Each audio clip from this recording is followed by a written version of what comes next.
welcome to our lesson on area and the definite integral. Before we have talked about indefinite integrals, and that was when we're finding the antiderivative. This will look a little different. It has to do with areas, as the title suggests, but we will get a sense of why we use the notation that we do for integrals, like that big, tall, curvy s, as well as the dx.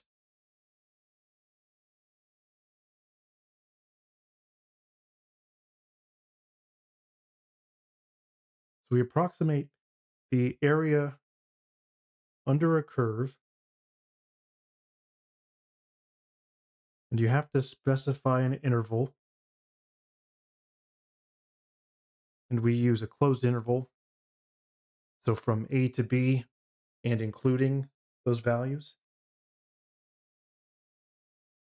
But we approximate this area by using rectangles.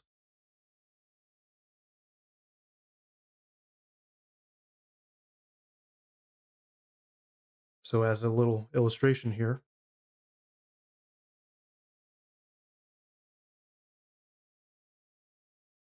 a and b are certain x values. So we're looking for the area of this zone under the curve and between x values a and b. Well, excuse me, for now we don't have the tools to do this without using an approximation. We approximate by using rectangles. Obviously, this is not perfect, but you try to get them at roughly the height where the curve is. So here I'm using endpoints on the left.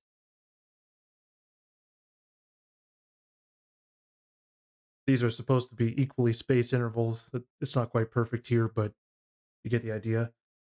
So we look for the area of these rectangles and add them up, and that gives a rough approximation for the area under the curve.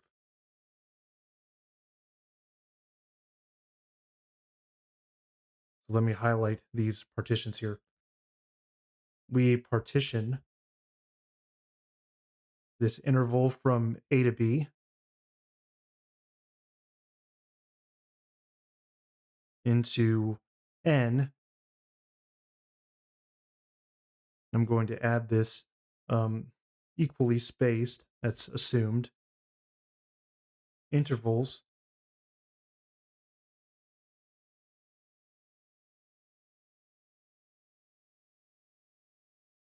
We do this by choosing points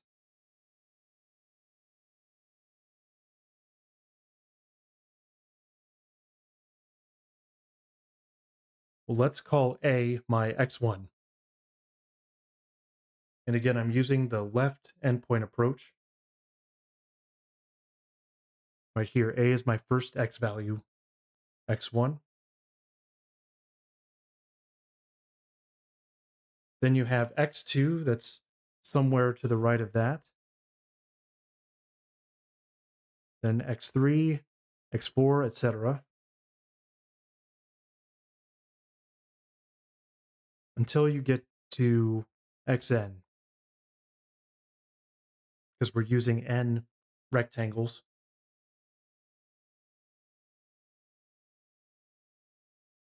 Which will be less than b. Again, this is the left endpoint approach. There are other ways to do it, but it helps to start here.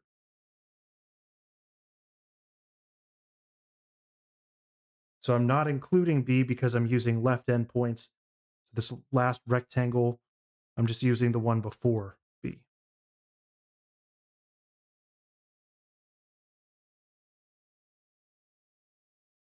Okay.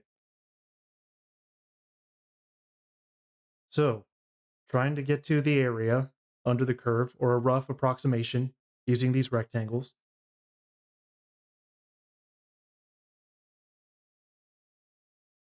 Well, each rectangle has width, which we call delta x, like a change in x, like an x distance. And the height, well, that relates to the function height, the height of your curve. So a y value for the function,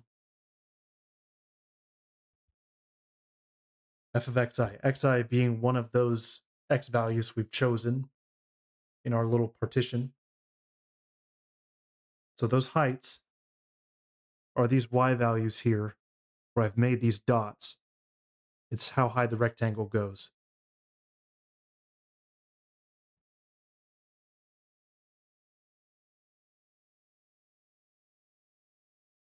So then the area of each rectangle,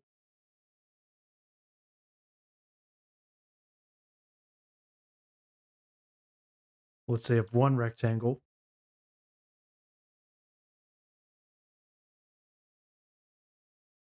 well, that'll be base times height.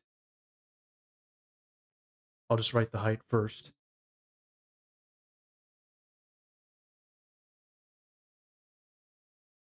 So that's one rectangular area, base times height.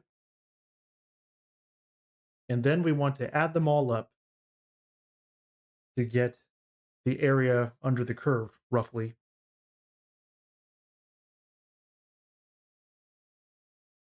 So the overall approximate area is just adding up all those rectangle heights. So starting with your first x value, x1, times the width, delta x.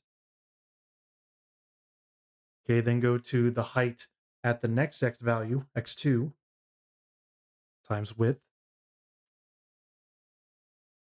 Keep going until you hit your last point, xn.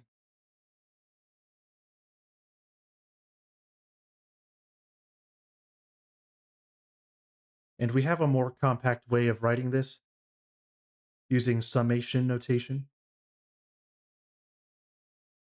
So this is a capital sigma, it's a Greek letter, which corresponds to S for sum, for adding.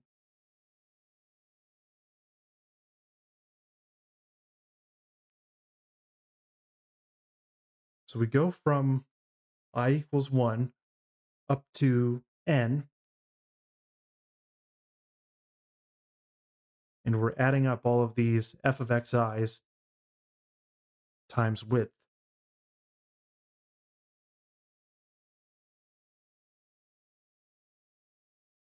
So that's what this means. We cycle through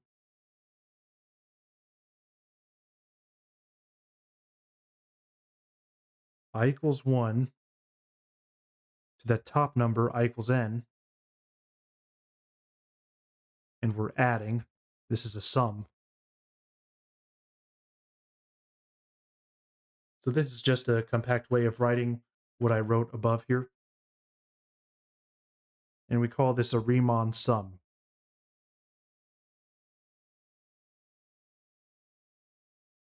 So Riemann sums like this will give you an approximate area under a curve by adding up the areas of rectangles.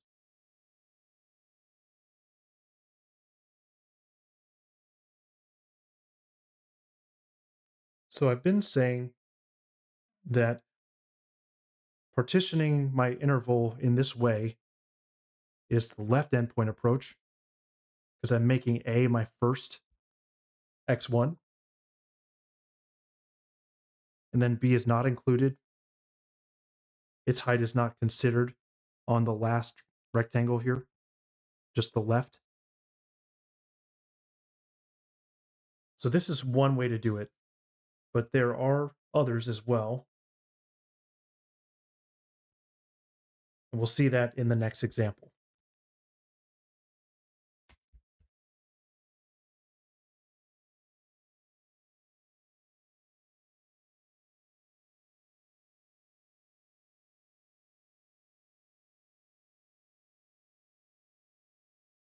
So we approximate the area under the parabola y equals x squared. using three rectangles from x equals 0 to x equals 3. You have to specify an interval. And we're going to use a few different approaches, starting with the one I showed you above, the left endpoint approach.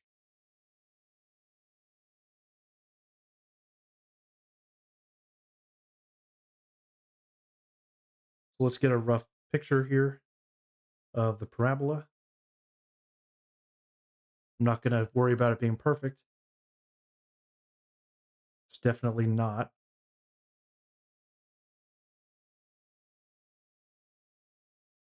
So I'm asking to approximate this area here under the parabola between 0 and 3 x values.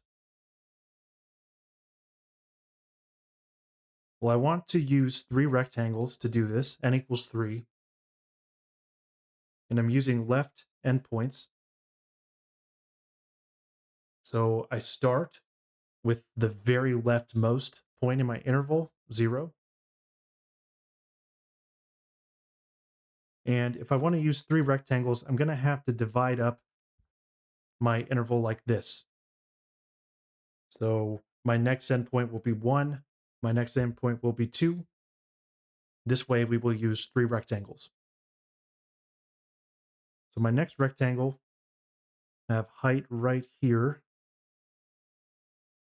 Notice here on the left, I have 0 height, so that's not really doing anything. That rectangle has 0 area. Actually, let's use some different colors. Make this look a little better. All right, so that has height 0 because my leftmost endpoint is at 0. Then my next rectangle is at 1. And I'm using that left endpoint to determine the height. And over here, I have my final third rectangle. I'm using left endpoints. So I'll get my height from when x is 2.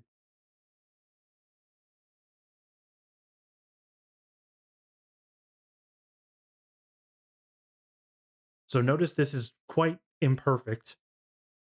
I've got plenty of area that I'm not accounting for, but this is just an approximation. It's not supposed to be perfect.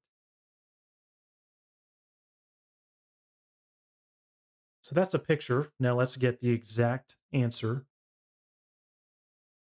The area is approximately the Riemann sum from 1 to 3.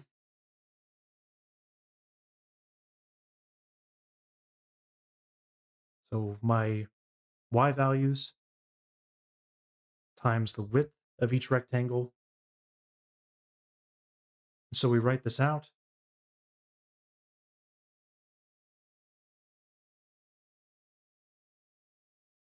Well, my first left endpoint is when x is 0. Delta x is 1. That's the width of each rectangle here. So times 1.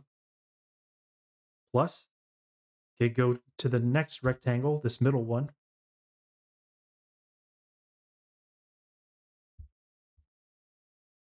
Determine the height when x is 1 times the width, 1.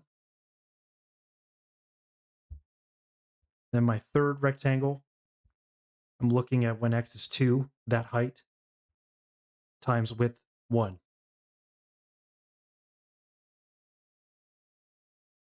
All right, well, f of x here is x squared. That's the curve we're dealing with. So 0 squared times 1 plus 1 squared times 1 plus 2 squared times 1. I get 0 plus 1 plus 4. So 5 is my approximation of the area when I use three rectangles and I'm using left endpoints.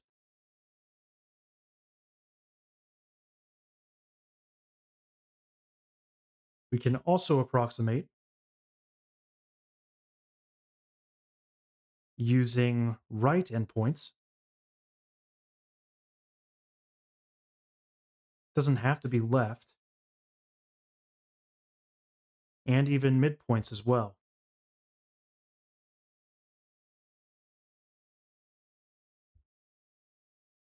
So we're going to work these out as well for this same general example.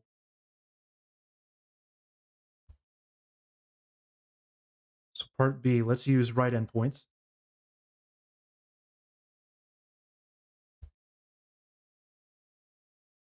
Same curve, same number of rectangles.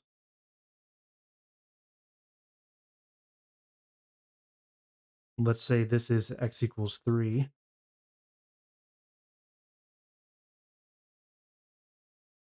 Well, my subdivisions are going to be in the same places. This is what allows us to use 3 rectangles. But now I'm using right endpoints instead of left. So that means for my first rectangle, I'm looking between x values 0 and 1. That means I look at the height when x is 1. And I use that for the height of my rectangle.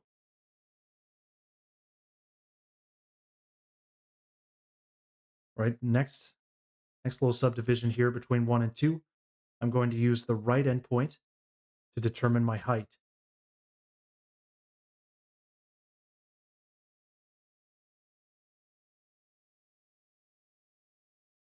And then lastly, for my third and final rectangle, between 2 and 3, I use the right endpoint.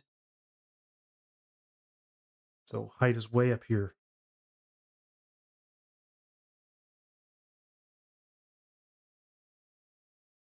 So in the previous example, we were undershooting it.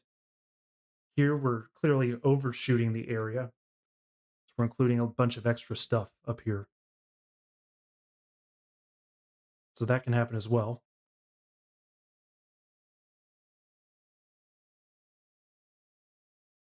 Oh, this is approximate, of course. The area is approximately, well, the Riemann sum.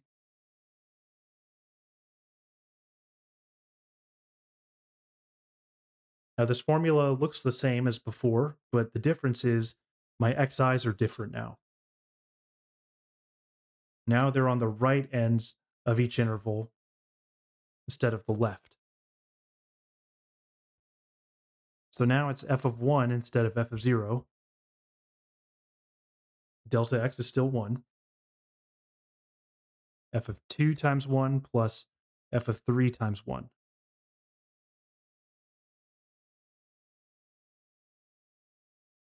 Well, remember, f here is the squaring function. So 1 squared, and I'm going to not write the times 1s anymore.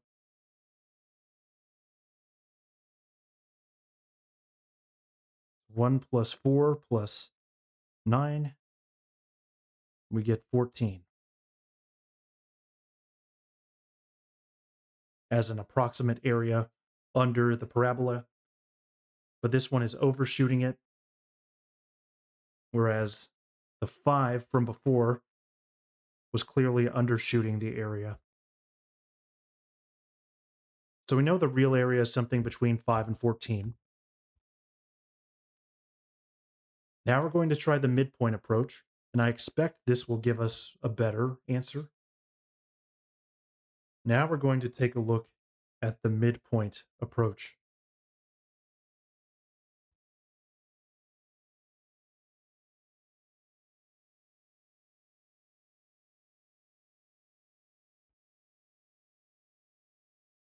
So again, same function, same number of rectangles. So the intervals will be the same. But this time, instead of using the left endpoints or the right endpoints to determine my height, I'm going to use the midpoint. So right in between 0 and 1, that will give me the height of my first rectangle. So here at 1/2. Okay, next little interval between 1 and 2. I look at the midpoint between 1 and 2. use that for my height.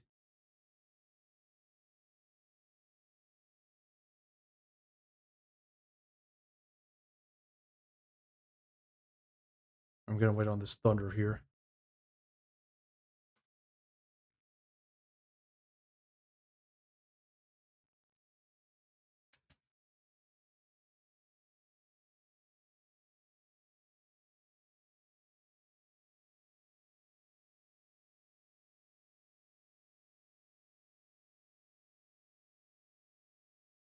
Then on this interval between 1 and 2, I'm going to use the midpoint between 1 and 2 for my rectangle height.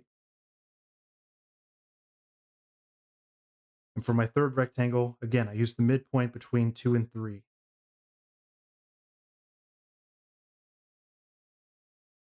Well, this does look like a better approximation for area than the previous two, but it's really not always guaranteed that midpoint is the best approach. But that is true in this case, I think. Certainly looks that way. So the area, and let's just skip to the later part here. My x values are now right in between the endpoints on each interval. So between 0 and 1. Well, if you're not sure, you can add the two endpoints and divide by 2, get their average that way. But it's 1/2 in this case. Okay, second rectangle, 1.5, but we could go to the formula just to be safe. It'll be 3/2.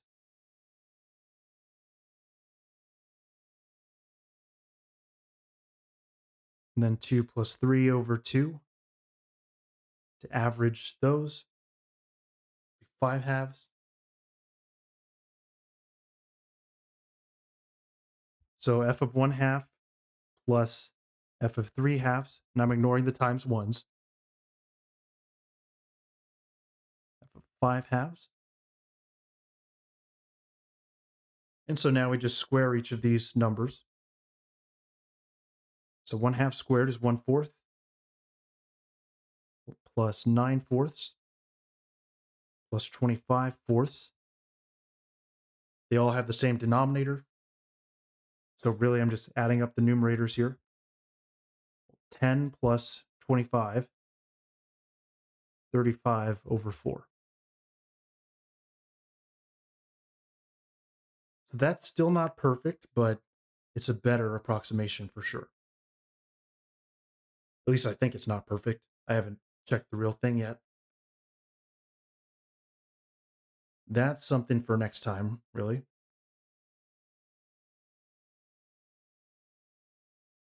Okay, so you will see some more challenging partition problems. This was pretty straightforward, where I'm looking between 0 and 3, and I'm using 3 rectangles. So that means I divvy it up by, 0, 1, 2, 3. But if you encounter a more difficult one, here's how to handle it. I'm not going to do a full area problem, but just show how the partition works.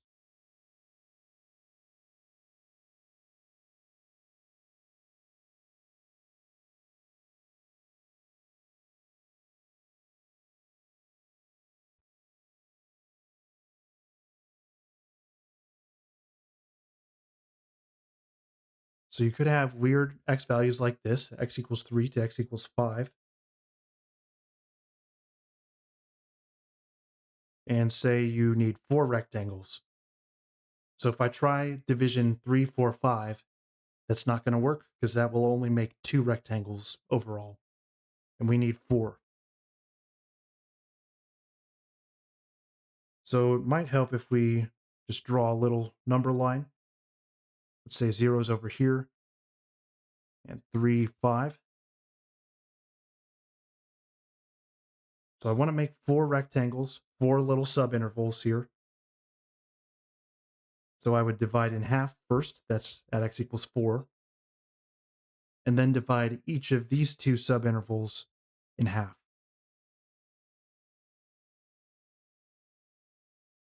And another way to think about it is to think in terms of delta x. That would be each little width here between one subinterval and the next, one endpoint and the next, I should say.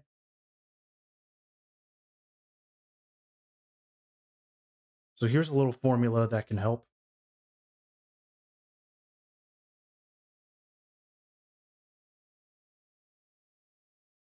We'll take the length of the entire large interval you're looking at, so between 3 and 5 in this case, and divide by the number of rectangles you're using.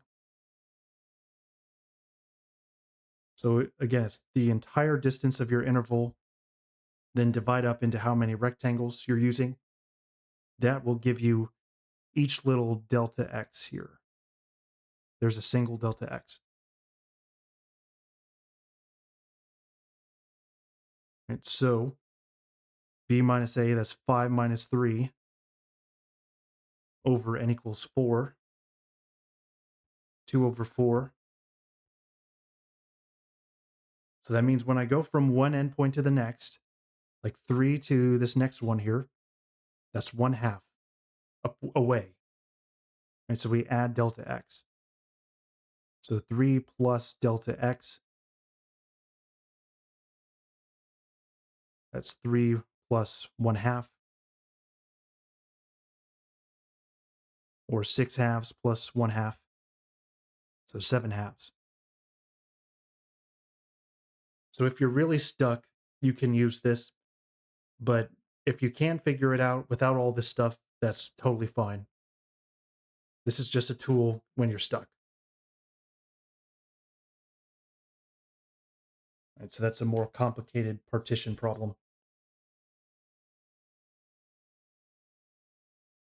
Okay, well, let's look at an example again. Maybe this very top one. Or actually, I want to use this. So there I'm using 3 rectangles. And notice we're missing a lot of area there. Well, it turns out the more rectangles you use, the more data you get, and the less opportunity there is for either missing area or overshooting it. So the more rectangles you use, the better the approximation you get. And this is the key insight that will lead us to the definite integral.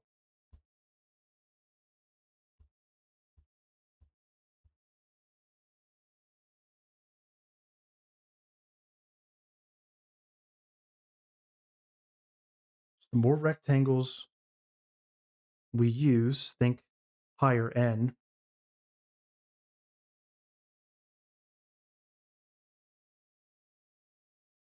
the better our approximation.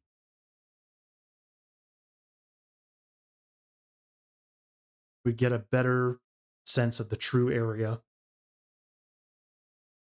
So what happens if you use, say, 100 rectangles? Well, you'll get a really good picture. You get an even better one if you use 1,000 or 1,000,000. Or what if we just let n go to infinity? Now, I cannot just plug in infinity here, but we can use a limit.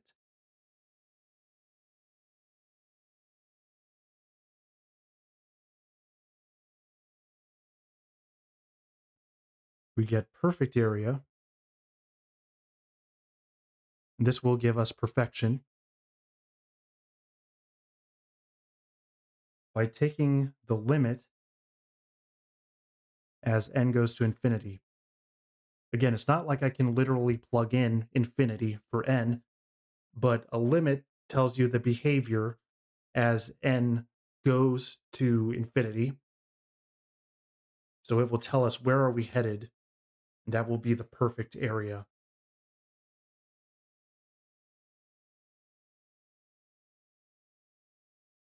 So we call this the definite integral.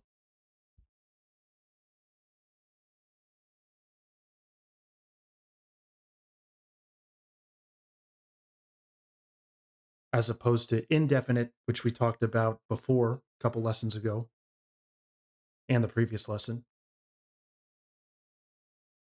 So this is the limit as n approaches infinity of a Riemann sum, so approximating area using rectangles. So here's n. So we'll be adding up more and more things. Height times width.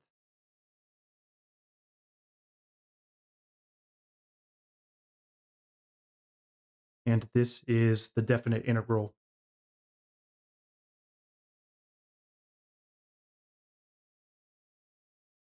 And what's missing here is numbers a to b. So that's what distinguishes this definite integral from the indefinite, where there were no numbers here.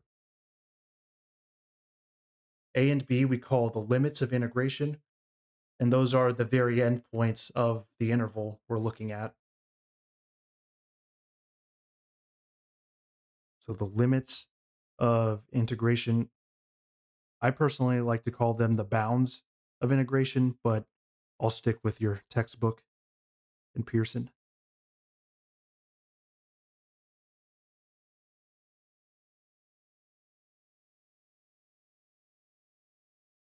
Sorry, this picture is getting a little cluttered. But A and B, those are the limits of integration. And now we can get a sense of why the integral looks the way it does. So for example, why do we use this S-like symbol for an integral? Well, because it comes from this sum here. And this is also an S. It's a Greek S. So it comes from that. And the dx, why do we write a dx every time? Comes from this delta x. So you can see there's a bit of a similarity in form.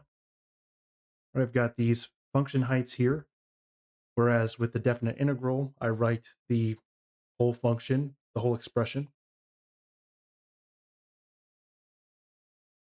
So that's why our integrals look the way that they do.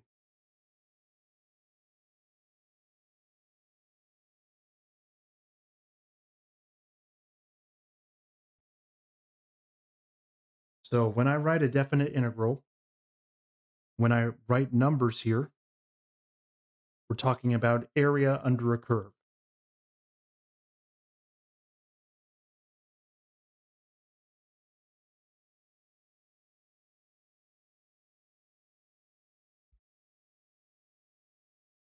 All right, so first up, let's call this part A.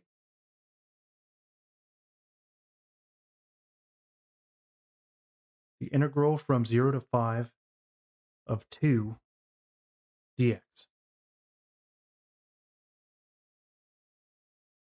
So now I'm not finding an antiderivative, but instead I'm asking what is the area under this curve, the horizontal line y equals 2, when I'm looking between x values 0 and 5.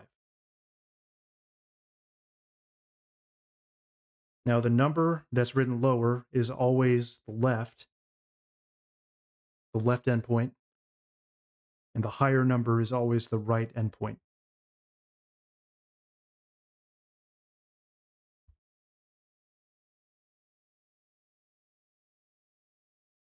So rough illustration, here's height 2, and I'm looking between x equals 0 and x equals 5, as I wrote with my bounds of integration there, or I should say limits of integration. So here f of x equals 2, that's what's being integrated here. And that's just a straight horizontal line. So what I'm asking for is this area.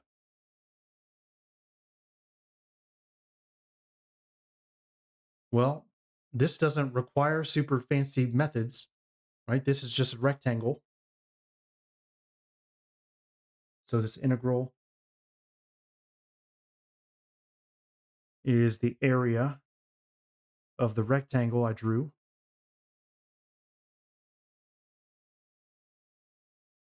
In particular, from x equals 0 to x equals 5.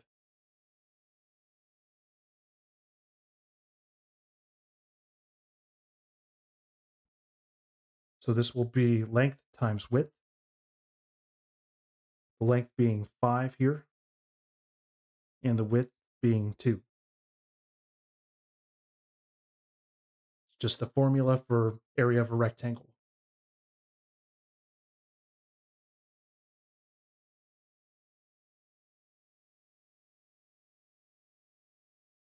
Okay, we can do a bit of a harder one.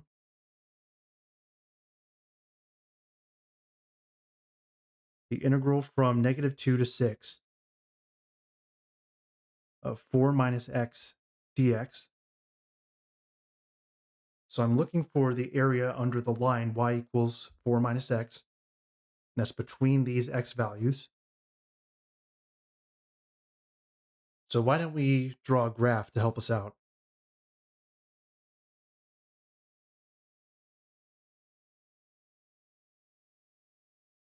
Right, so I'm going to go in intervals of 2 here. Or I just need to go 1 out, don't I? Because that's -2.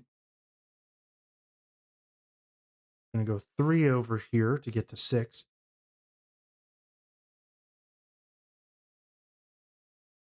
We only need to go up to height 6, as we'll see, because my y-intercept will be 4.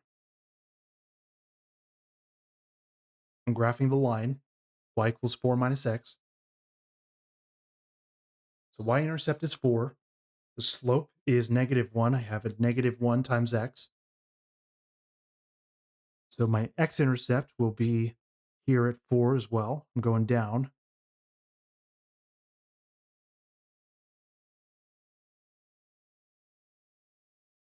But notice my leftmost x value is -2, so I have to keep going to the left here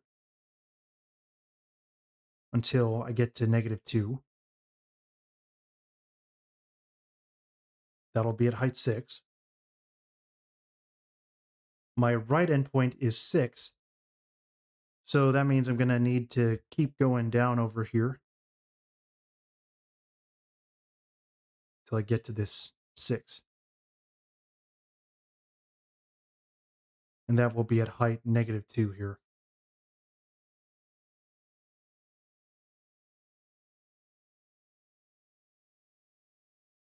So now I'm asking for the area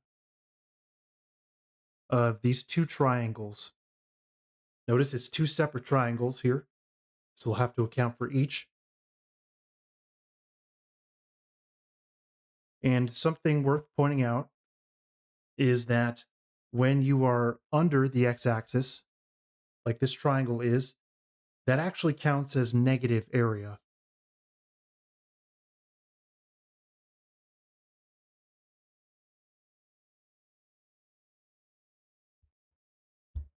Because it's under the x-axis.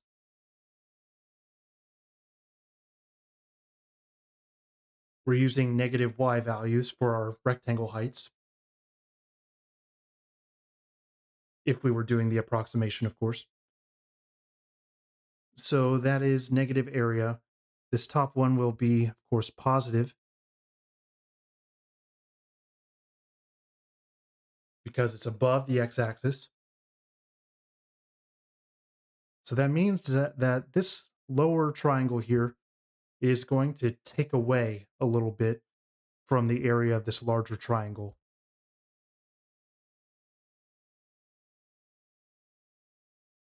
So the formula for area of a triangle is base times height divided by 2. So let's look at this larger one here. The length, or the base length, I should say, is 6. I'm going from -2 up to 4. So base times height. Well, the height is also 6. I'm going from 0 to 6.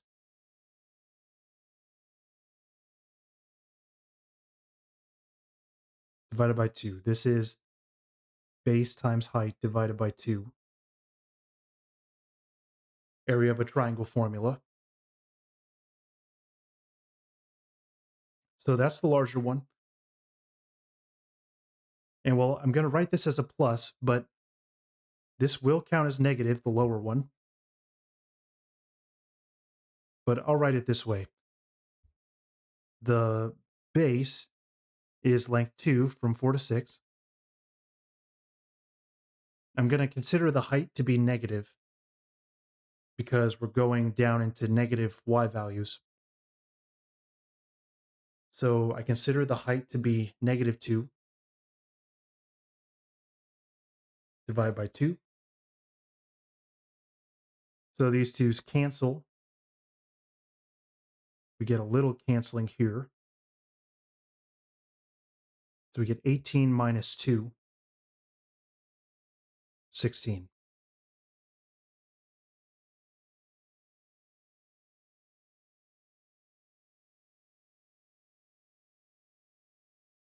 I guess I meant to call this part B. Right? The first one was part A. This is same example, really. Don't worry about it too much. It's just kind of late while I'm doing this. I blame the tornado warning. I had to go down to the basement for a while. All right. Part C. Going from 0 to 3. We're trying to find the area under the square root of 9 minus x squared between x values 0 and 3.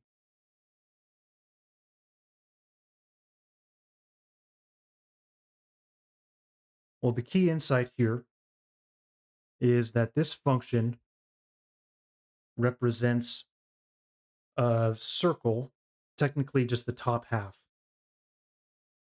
So I'll say upper semicircle.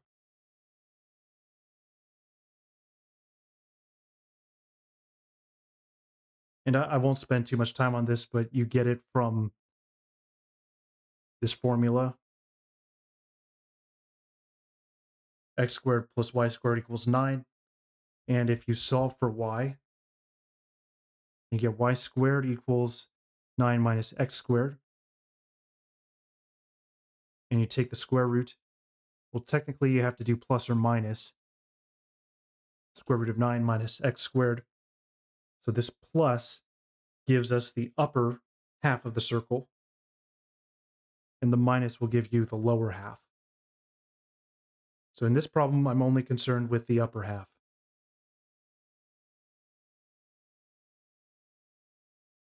Let's draw it over here. And again, I'm only looking between x values 0 and 3. And 3 is the radius of this circle. After all, we can see here 3 squared is 9. That means my circle's going to touch here.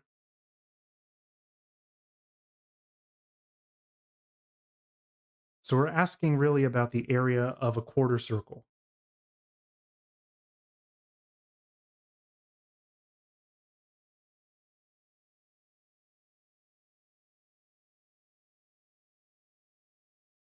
We're looking at first the upper half and then the right half of that.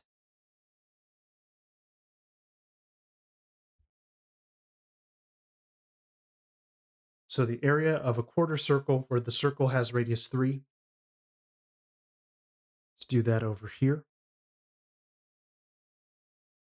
So that is pi r squared divided by 4. Because we're dealing with a quarter circle. Right? Pi r squared is the area of the full circle. So we have to divide by 4 to get that quarter. And I'll write the 9 first. 9 pi over 4. That is the answer. That is an exact area.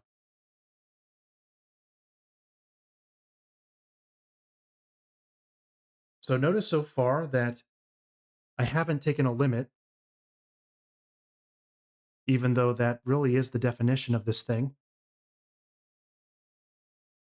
Well, we like to avoid that if possible. And all these examples I've done have been pretty simple geometric shapes, like a rectangle, perhaps more than one triangle, like in this problem, or a portion of a circle. So those you don't have to take a fancy limit. You could just use geometry. And next time we actually won't really be doing limits then either, but we'll have a nice little formula which will help us solve more complex areas. So today the definite integrals we're doing are pretty simple geometric shapes. And now I want to end with some notes, some important takeaways. You really need to understand the difference between a definite integral and an indefinite integral. They are notated in a similar way, but they're talking about very different things.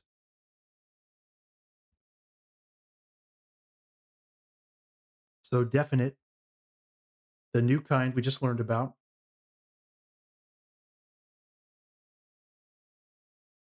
this is where you have the limits of integration, these numbers showing up.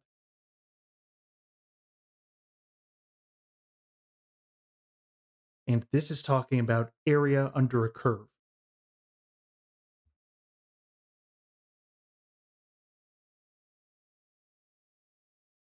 In particular, between the x values a and b.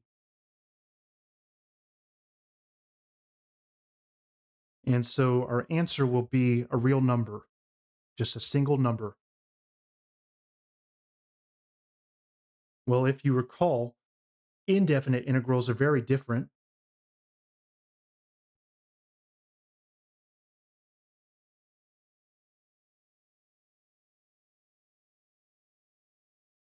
Well, the only difference in appearance is that I'm missing those numbers. But this is also just a very different kind of thing. The result is not a number, but rather an infinite class of functions, all antiderivatives. So you can take a single antiderivative of little f here, and then add some constant c, and you get everything. So this is the family of all antiderivatives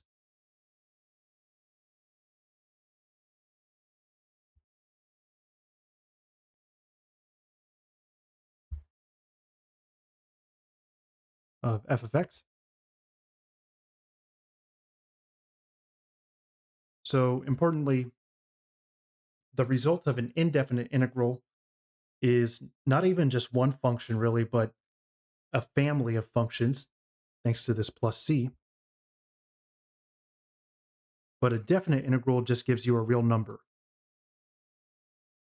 And we're talking about area. So these things seem totally different, like very different things. Why do I call them both integrals? Why do I write them in a similar fashion? Well, that is the question that we will address next time. Turns out that we these things have a lot more in common than it appears. So, see you with the fundamental theorem of calculus next time.